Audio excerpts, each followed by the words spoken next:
Hello, welcome to another edition of the Pace Report. I'm Brian Pace reporting live here at Smalls Jazz Club here in New York City.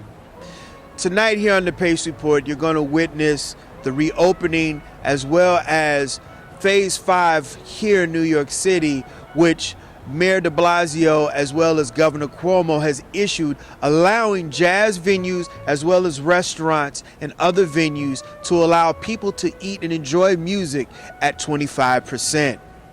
Tonight, the owner of Smalls, Spike Wilner, and I sit down and we break bread and we talk about this brand new reopening, moving forward, some of the issues that he's had to deal with as far as providing safety for the patrons of the music who come out, as well as talk about the new foundation which he set up earlier this year to help keep both Mezzrow as well as Smalls afloat.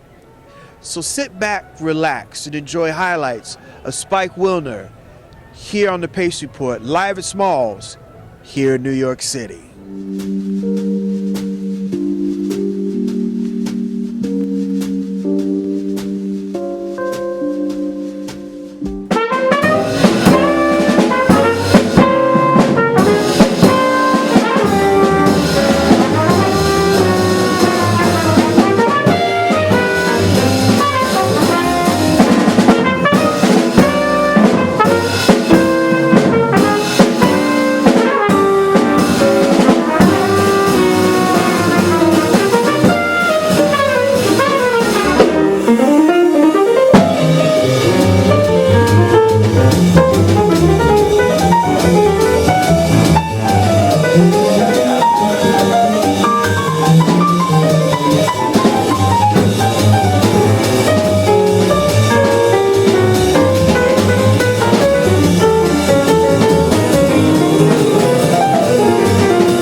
Spike, congratulations on many fronts. This has been a tremendous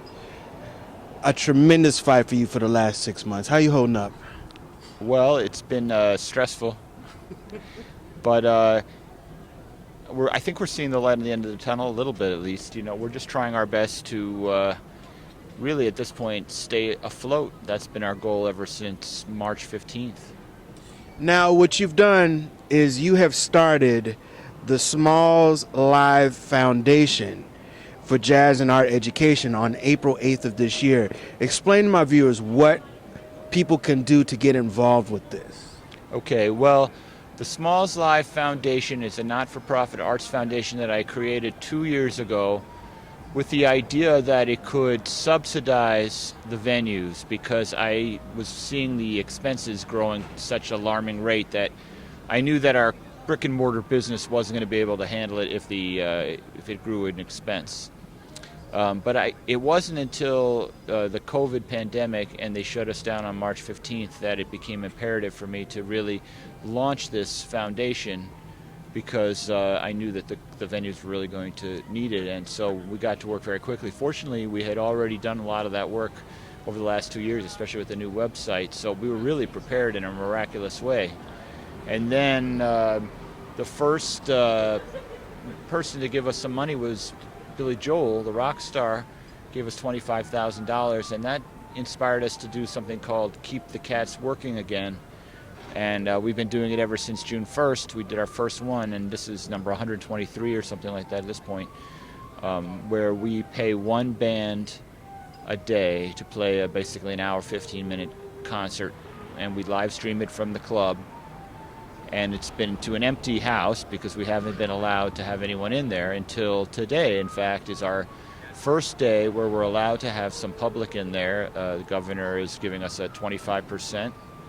And that for Smalls translates to about 18 people, and we actually pared that down to about 15. So we've decided that what we're going to do is continue to do these sponsored concerts every day at 5 o'clock, but allow there to be a public audience and sit 15 people if they want to come. So there's two ways to do that. One is on the website. You can click the sponsorship seat button right on the event page, or you can just show up at the club. And musicians are always welcome. If we have space, we'd love to try to fit people in. We're going to be very careful about our capacity and to follow the rules.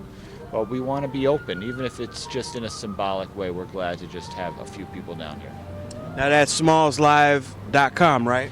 That's right, smallslive.com or smallslive.org. Either one takes you to our website, and the site is very special. It's basically centered around our archive of past shows. So we've recorded and live streamed shows here since 2007.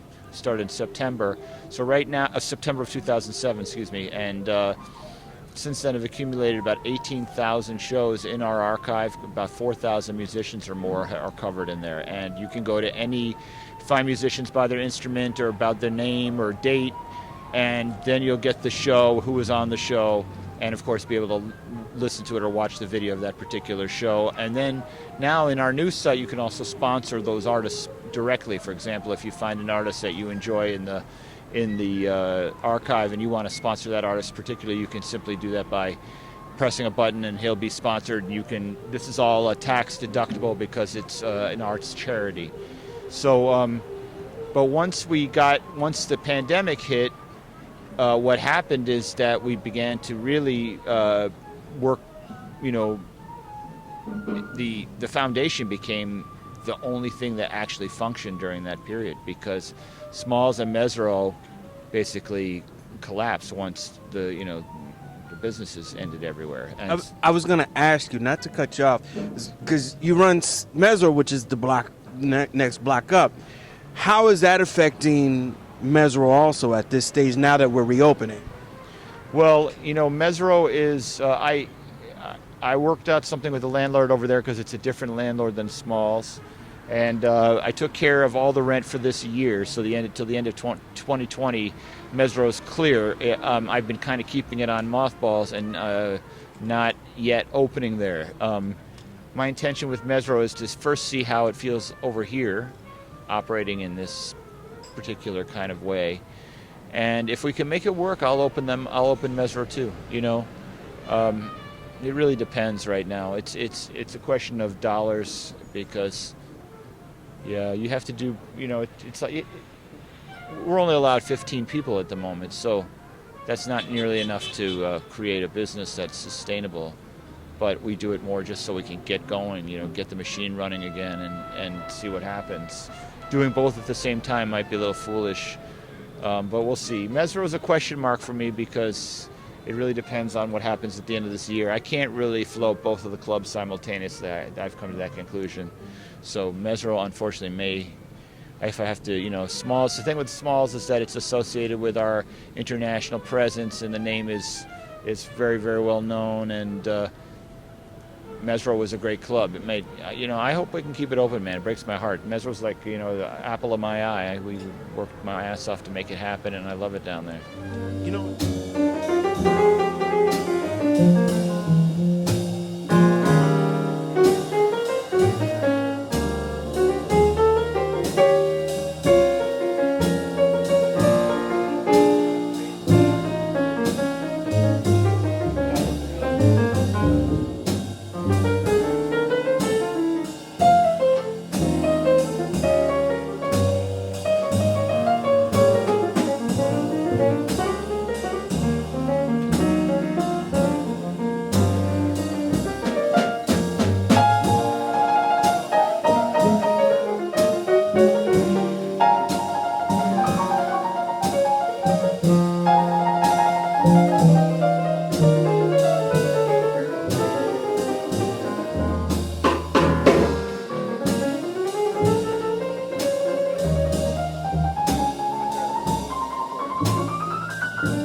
know what's really crazy, Spike? When you opened up Mezzrow, it was kind of like a breath of fresh air because people didn't have to walk far to go continue their musical journey here in New York City. And it's like you put your blood, sweat, and your heart into it. And it's like now, like you said, everything's a question mark right now. Yeah, it's a tragic thing that's happening with New York City and the COVID, and it's been a real, so many people have lost their businesses, and it's really been hard on everybody. I mean, like I said, Smalls has survived because of the miracle of our foundation and that people have been sponsoring us. There's Lulu. This is my daughter. Lulu, everybody, this is Lulu. This is Lulu. Lulu's going to sit here with us for a minute. Spike, tell me about reopening now. Today it speaks volumes that you have a legend here playing tonight for the opening, Lou Tabakin, and tell viewers how safe it is. Because I've been here for the last couple of weeks, and I noticed that you're doing everything in your means to make sure that people, one, have an enjoyable time, but two, that you are following the COVID guidelines here in New York City? You know, it's such a tough situation, and at the end of the day, it's got to come down to a personal choice of each person on how they want to handle this situation for themselves. People are very afraid, and this pandemic has taken its toll on the city and on the people. You know, my position is that we recognize the severity of the pandemic and what it's done, but we're also glad to have any opportunity we can to resume operation, even if it is at a loss, because what it does allow us to do is put together our staff, at least in a small way, and get our bar running, get the, you know, it's like a machine, you got to get it up and running. So maybe now it'll be slow, but if we can be safe and things can be cool, then we can go to 50%, or maybe, you know, we'll see. You know, it's just a matter of like doing all we can do to just work under the parameters of what we're given. You know, like you can't die, so you just have to adapt and try to thrive in that new way. So that's where we're at. You know, the thing we had up until March 15th, that may never come back again in New York. You know, that might be something that is now history. But nonetheless, Smalls still can live. You know, people still want to hear live music. We still have Lou Tabakin playing today, to Victor Lewis tomorrow. You know, there's so much jazz talent in this city, and there's plenty of people internationally that still want this music. So for me, I just have to say, what is my constraints? Please be clear to me, you know, because so far all they've done is said I have to be closed and not give me any help or money or assistance or anything at all. So I'm being patient, losing my patience, but I'm trying to be patient, and I say we're going to open, we're going to do whatever you say we need to do, but we, you know, we got to still survive. I think we're going to be relying on our foundation for a while to help us through these next few months, regardless of the fact that we're open or not. That's my guess. And so it's going to be more important than ever for us to keep, you know, getting supported. I look forward to a time when we can just operate in such a way that people aren't scared anymore. In terms of, you asked the technical aspect of it, you know, the thing is, it's like we're only admitting 15 people, and I think we've reorganized the club in such a way that people can sit comfortably in that room and not be in each other's faces. The staff's wearing masks and gloves. You know, we bought a standalone a.k.a. filter that it's like a hospital grade filter, so that keeps the air pretty much clear at all times. We run it all days. And you know, we're doing the ultraviolet light treatment on the environment pre and post gig, and that pretty much takes care of anything that lives. So I don't know. Everyone has to risk it. You know, I say if you're living in fear and you think your health is in question, then I would say please take care of yourself and don't risk coming out. But if you think that you're good and you've been clear and cool, no reason why you can't come down on 5 o'clock and have a cocktail. The concert's only an hour and 15 minutes long. You're not going to be there all night. I promise we're going to be responsible. That's all I can say.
I understand that Scott Joplin, there was a movie that turned you on to this music. You're a native New Yorker, and by way of that, you left for a little while and came back.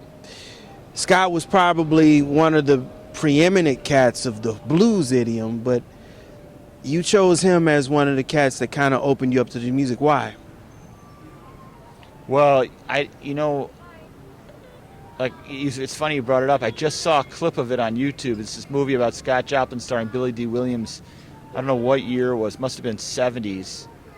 And actually, the music was done by Dick Hyman, I found out later, because there's one scene in there where it's like a piano battle between two piano players, and they got back-to-back pianos, and they're doing this thing, and then Scott Joplin kind of comes in with his friend, and they take over and kind of win the whole thing. And I remember when I was a little kid, that blew my mind. That was like my idea of what we had, So I started playing Scott Joplin right around that time.